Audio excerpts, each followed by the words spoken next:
Have you ever wondered what games you should keep or you should lose? Find out here at Purge Reviews. Babel is part of the most famous Kosmos two-player line of games. Kosmos put up this two-player line of games that were, for the most part, very, very good. And some of those two-player games like Lost Cities are some of the most popular two-player games ever produced. And this is one of my favorite lines of games. And Babel is one of those games. And this is designed by famed designer Uwe Rosenberg. And it's one of his games you don't hear about quite a bit. Matter of fact, when I played this game, I didn't even know it was an Uwe game. Boy, was I surprised. But this is one of the meanest games. This game is direct conflict. Some take that, I suppose, you could put into that category, but it's not draw a card like Munchkin and you're going to throw it out and hurt somebody. This is direct conflict for a two-player game, and it works. And usually it's like a zero-sum game, and I guess it works a little bit like that, but the card play is very interesting, but you are going to be mean to each other.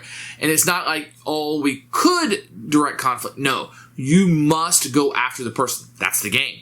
If you don't want direct conflict, you don't play this game, which leads into why we didn't. Very solid game, very, very good. I actually like to see this republished, maybe with better components, a bigger thing. I think it could sell. Obviously it could sell. It's part of the Kosmos line, and barring some of the ones that are just terrible, most of what's in here is very, very good. But my wife does not like direct conflict. It's not something she wants to do. We don't want to play a card game and be hitting on each other all the time. It's not something we enjoy. It doesn't take anything away from the game. It just means it's not right for us, and Babel would fall into that. So it's not going to be something that we want to play. But if you're looking for a short card game that has direct conflict, designed by one of the most famous designers ever, and one of the most famous lines ever. I mean, this is it, Babel. And it's kept this legendary status for so long for the direct conflict in this and the battling over space and what you're doing. Fantastic game, but one I'm going to purge.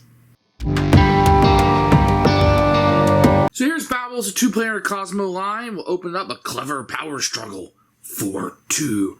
But more importantly, Uwe Rosenberg is on the box. Cool. So you're going to open it up, you're going to get a board, which, fantastically could have progressed a bigger box, but they didn't. They put an extra fold in it, which I love. Lots of brown, very abstract, not a whole lot to it. Got a rule book, we'll take a look in a few. Then a custom insert, you're going to have the stone figures for each side. Then you're going to have the little cards here, that would be the temple cards that you're going to have in the game. They're just pictures of temples, none of it really matters except for the number, which could have been bigger, I suppose. Then you're going to have a deck of cards in here. These will have not the most fantastic artwork, guys. Let's be honest. The name doesn't really matter. It's really more about what the power is. You might need to look at the rule book to kind of figure out what everything does, but you should be able to memorize. There's only 5 or 6 of these in here. The components are fine. It's held up over many years that we've had this game. It's definitely a game from its era. I think the insert does a good job for what it is. It's fine. Here is the rule book. You see a picture from the front of the box. Then a little bit of overview, the contents with no picture, boo! And then preparation. There's a picture of setup, which is nice. And then it's going to teach you how to play the game. There are examples here with plenty of pictures that kind of go through each of the things you're going to do. I found these to be very, very helpful. Sometimes a little bit weird. Like, I'm not really sure what I'm doing here. I want to make sure I get it right. This example's cleared it right up. There aren't any extra rules here per se, but it does clear everything up. And then it describes what all the skills do. You will need this up and open, because when you have destroy temple, what does that mean? Rob temple level, jump a level. You're going to need the explanation, but there's only 1, 2, 3, 4, 5 of them, so you should be able to pick that up pretty quickly. And then a game end and an example of play, which is fantastic. Great job. And then a summary on the back. I found this rulebook to be very, very good. Now, the game isn't a complicated game, but the rulebook doesn't get in the way, explains it very easily. 10 minutes with this, I was ready to play. Setup is very easy. You're going to take a temple card, 1 for each side. I put them face up so we could see it. Shuffle the temple deck, put a stone figure there. Shuffle up the army deck, and everybody gets 5 of these cards in their hand. That's it. You're set up, and you're ready to play Babel. To start every turn is very easy. First thing to do is draw 3 tribe cards, which will add to your 5 that you started out with, and now you have 8 cards. That's the first thing you do is always draw 3 cards from the top of the deck. Then you can take one of 5 different actions. You can take as many actions as you want. You can do as many as you want. So the first thing you do is you can move this. I can discard a card from my hand, just put it into a discard pile. So I'll set it over here in a discard pile. And you can move your stone figure to wherever you want to go.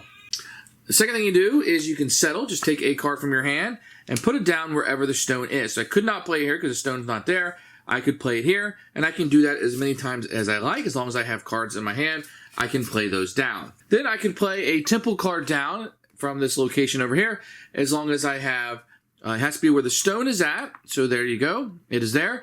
And then I have to have at least one card here because it says 1 on it.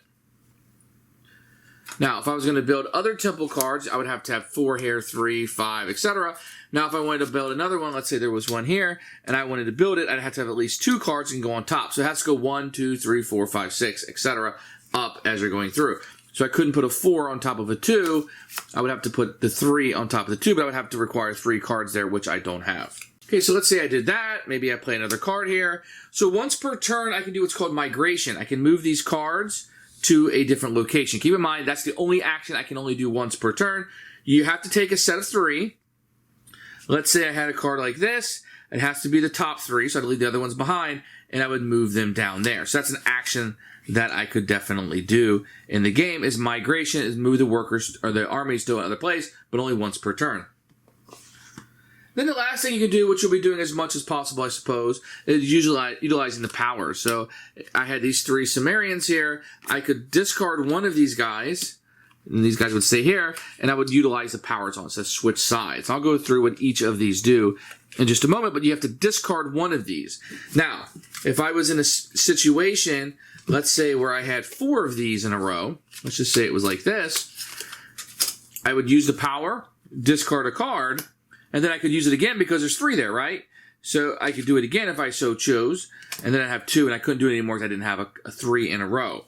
Now, it has to be 3 in a row, so if it's set up like this, then they wouldn't be utilized, right? Because they're not consecutive. So then you can utilize the powers on them. Then, at the end of the turn, you're going to draw 2 temple cards, put them down here. Now, keep in mind that when you build temple cards, you can build from your side or your opponent's side. It doesn't matter. So let's say my opponent had a temple here, and I had the Assyrians. I had 3 of these Assyrian cards. What I could do is I could discard 1, and I can destroy the temple on his side, getting it out of here. So I can destroy my opponent's temple. Let's say for some reason he had 2 temples on top. If I destroyed a temple, I would destroy the top one, and then the bottom one would stay there. So if you had these guys and you wanted to rob a temple level, what I could do is, as long as I have the number of cards here, he has a 4 here. Let's just say he does, for argument's sake, I have to have the number of cards here 4, but I only have a 2. I can just play one of those, discard 1, and rob it and put it on. So I can actually skip a level by utilizing the power of these guys and robbing a temple level. So the Medes, the green guys, well, what they'll do is, if you're playing it, say this guy over here was playing this, you can say, I want all the Assyrians, and he has to take all the Assyrians at that location and put them in the discard pile, so you would lose them. And that's a way for you to kill off armies and get rid of them, would be utilizing the green. You just say one type, and they have to get rid of all of those at that location. So the Sumerians kind of work like them, except for they will steal them. So you would say in this location, let's go back to our examples of the Assyrians. Instead of going to the discard pile, you would just take the Assyrians and you would put them over on your side. So you're able to not just discard them, but you're taking them actually for your side, and that would be the Sumerians. The Persians are pretty easy. They let you skip a level. So the only caveat to this is that the level has to be on top of your temple cards over there. So in this location, the 4, I could go ahead and skip the 5 and have the 6. I still have to have the cards here, but it will allow me to skip it. So I don't have to put a 5 there. I can go straight to the 6. Now, the way that you win the game is fairly easy. All you have to do is have a total of 15 or more temples on it. So I would have a 6 here already. So getting to the higher amounts is very important. You want to have 15 and your opponent have less than 10. If you're able to accomplish that, then you are the winner of Babel. Who should buy this game? Anyone wanting to play a 2-player game. It has a lot of head-to-head fighting in it. You're going to have the aspect of taking away and getting those temples away from other people and the cards that they need, and a lot of direct conflict. You're going to be ready for that. I could see spouses who enjoy that kind of thing really wanting to sit down and play this game, but you have to be ready. It plays in a short period of time, 2-player only, and it has that kind of cool theme to it by one of the most famous designers ever. So it's one I actually can recommend if you feel this criteria, even though for me it's going to be a Purge.